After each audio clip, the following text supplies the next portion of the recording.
Hey everyone, what's up? It's Derek with Nerd or Die, and in this video we're going to take an in-depth look at each source in OBS Studio. The version that I'm currently running is OBS Studio with the browser source. You can download it from the link in the description below if you need. So first, let's take a look at what sources and scenes are. A source is basically a certain type of input that's captured inside of OBS. They can be images, videos, webcam captures, game captures, and a lot more. A scene is just basically a collection of sources, and we'll get more into scenes in the next video. In OBS Studio, we'll see that the scenes here are on the bottom left, and sources are right next to it. In our default scene, I'm going to show you what each source looks like and talk about what we can use them for. A big difference between OBS Classic and OBS Studio is that Studio basically treats all sources as global sources. This means that they're running at all times unless we tell them to otherwise. And we'll get a little bit more into this in a bit. Now, to add a source, we can click on the plus icon or just simply right-click in the source area. We'll go to add and then select what type of source we want to add. Let's go ahead and start with adding an image. When adding a source, we'll always be prompted to create a new one or to use an existing one. Using an existing source will be very useful for things like webcams or game captures that will be shown in different scenes. Under Create New, let's name this Watermark and hit OK. For an image, there aren't many options. We can click Browse and find the image we're going to add in. I'm going to select an image of the Nerd or Die logo. And before I click OK, you might see Unload Image when not showing checkbox right here. For purposes of this series, don't worry about this option at the moment. Let's go ahead and hit OK, and now the image that we selected will be in our preview area. This area represents what will be shown on our stream. So if I hit Start Streaming right now, viewers would see a black screen with my logo on it. Let's talk about positioning the source for a moment. These position techniques will work with all sources, so keep them in mind for future videos. With the source selected, we can simply click and move it where we'd like. If we want to resize, we can click a point of this red bounding box and drag it to resize the image. What if we want to position or transform it in different ways? We can right-click on the source and let's go to Transform. Edit Transform contains some advanced techniques for sizing and positioning, which we'll cover in later videos. Reset Transform or Ctrl+R will reset our source to its original size and aspect ratio. We can use the rotate options here to rotate any source. Flip horizontal and vertical can also be very useful as well. Fit to screen will make your source take up the maximum size of the preview area, while keeping the source's proportions or aspect ratio intact. Stretch to screen will stretch the source to fill the entire preview area with your source and disregard aspect ratios. I'm going to go ahead and reset the transform and then select center to screen or hit Ctrl+D. And you'll see my source snap to the exact center of the screen. If we move our source a little bit by clicking and dragging it, we can then use the arrow keys to slightly nudge our source into more precise positions.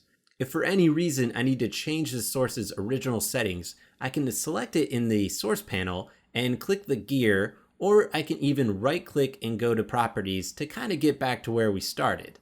Here I can change the source image since this is an image source. Let's go ahead and add another source. This time we'll use Add a Browser Source. I'll just leave its default name and hit OK to create this source. A browser source is essentially like opening up a web page inside of OBS Studio. If your web page is stored locally on your computer, you can check the local file box and then select the file that you'd like to open. We're going to go ahead and just leave it unchecked. The URL will tell OBS what page you want to open. The width and height will be how big the source is. Our FPS will be frames per second that the source runs in. I typically leave mine at 30, which is the FPS that I stream at.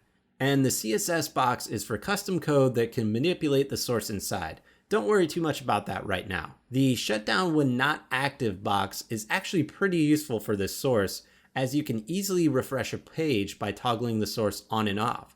So let's actually check this box for this source and then hit OK.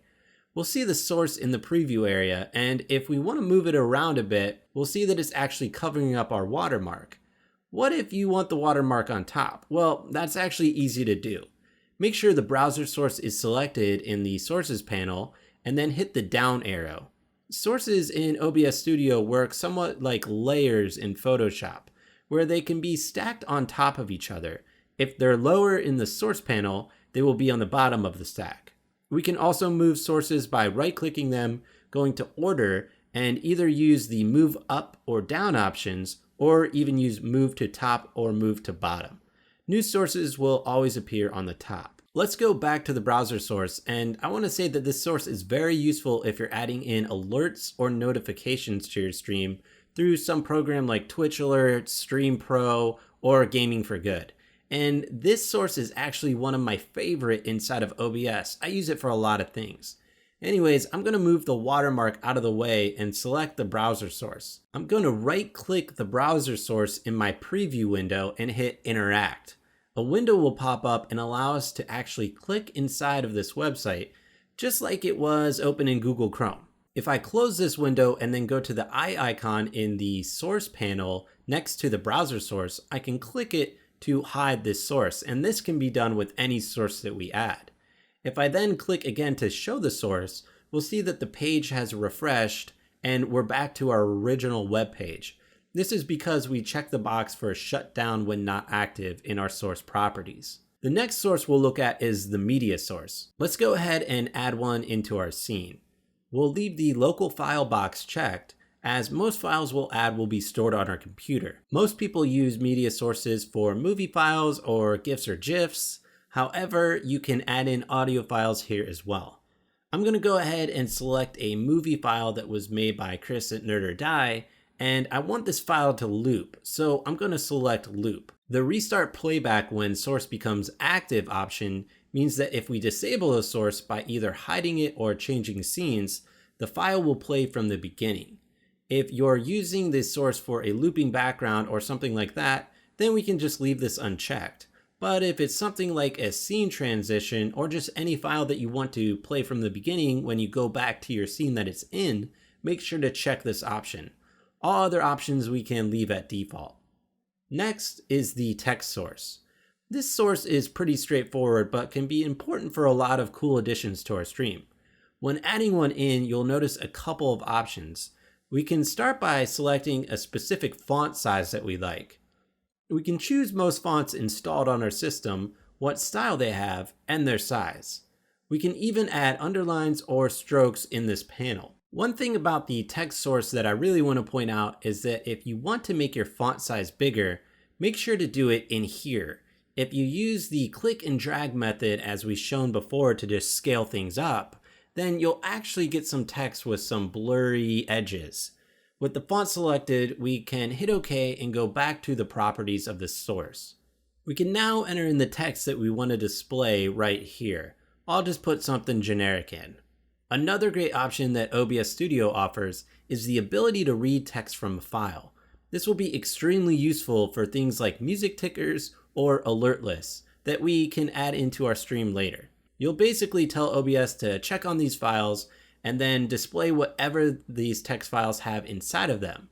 Now let's leave it unchecked and move on for now. If you have a similar version of me, you'll see color 1 and color 2. 1 will be the top color of your text and 2 will be the bottom part of your text. We can use this to add gradient effects to the text if we desire, but if you want to, you can just make both of these colors the same to have a flat color text. We can also use these boxes to enable stroke around our text or even drop shadows. And with that, that's all the options that we need to look at for the text source. Let's go ahead and add a display capture source next. Here you can select what monitor of yours you'd like to capture. Since I currently have 3 hooked up, I can choose which one I'd like added into my scene. I can also tell OBS Studio if I wanted to capture my mouse cursor movements or not. I sometimes use this source when I make my tutorials, and it can also be used to capture your game footage if you like, although it isn't the best way to do that. Something that you should realize when using this source is that anything that is shown on your monitor will be shown in OBS. So if you tab out of a game or you don't want an email showing or something like that, then this source won't be the best for adding in a game capture. So if you don't want that to happen, there's actually another source that we can use, which we'll discuss very shortly. But first, let's go ahead and move on to the window capture source. Now again, you actually could use window capture to capture your gameplay, but according to the forums and the developers, it seems that using the game capture source is what's going to be best. But still, let's take a look at what the window capture offers. This will basically capture anything that happens inside of one of our windows or tabs on our computer. Let's say that I have an application like any game or Google Chrome or even Discord open, and I want to capture what's inside of that window only.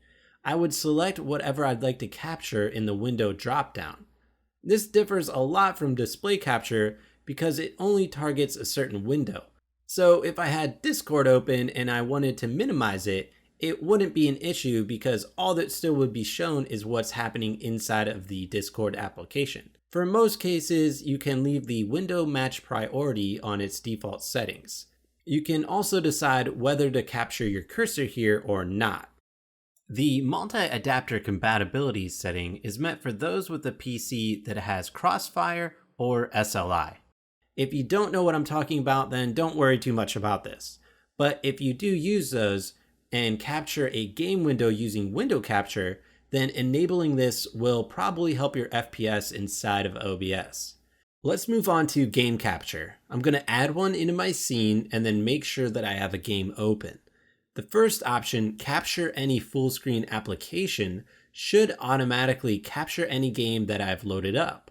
Now, sometimes this won't be the case, so let's talk about how to troubleshoot this issue.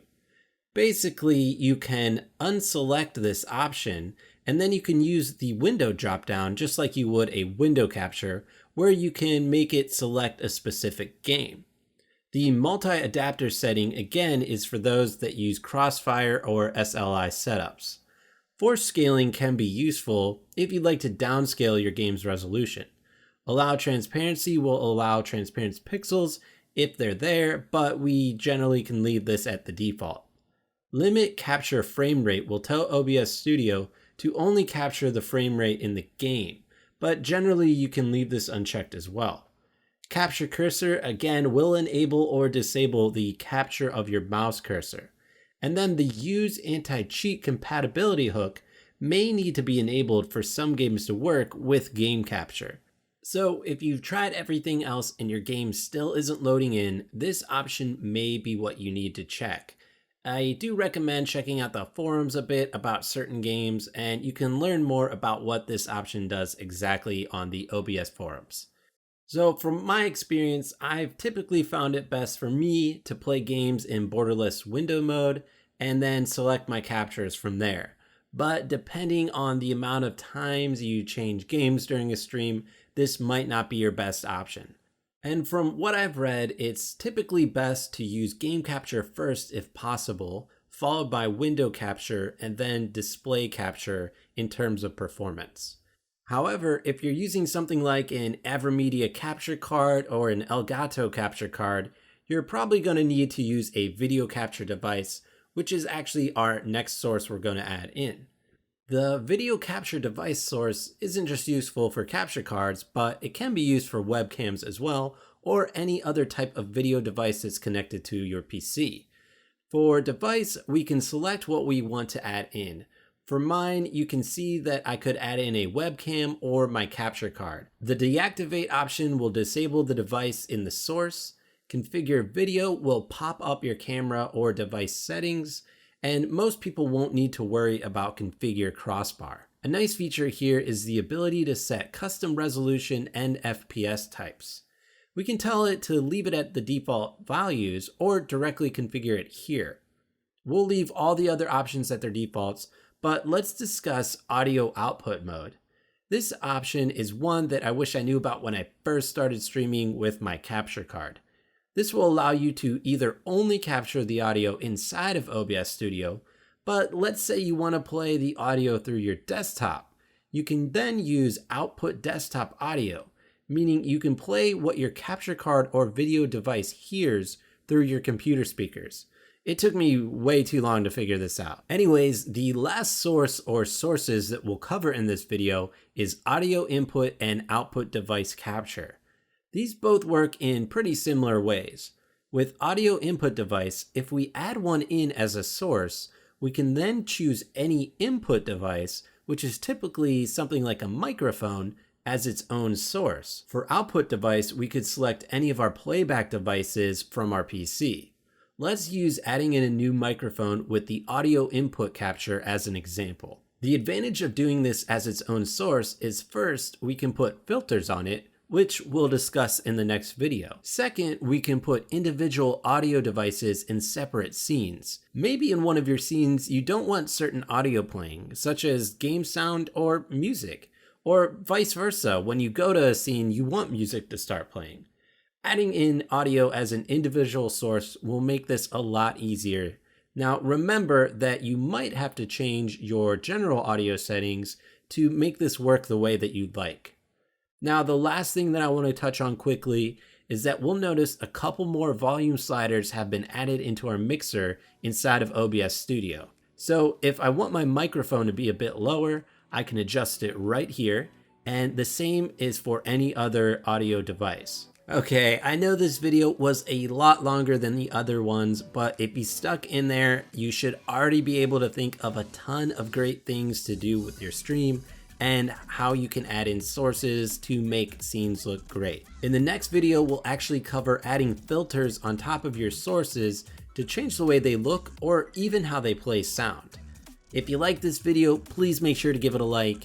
And if you have any questions at all, I know there might be a lot, leave them in the comments below. I'll try my best to answer every single one. And if you really like this video, make sure to subscribe to Nerd or Die for more great streaming related content, gaming content, and tutorials.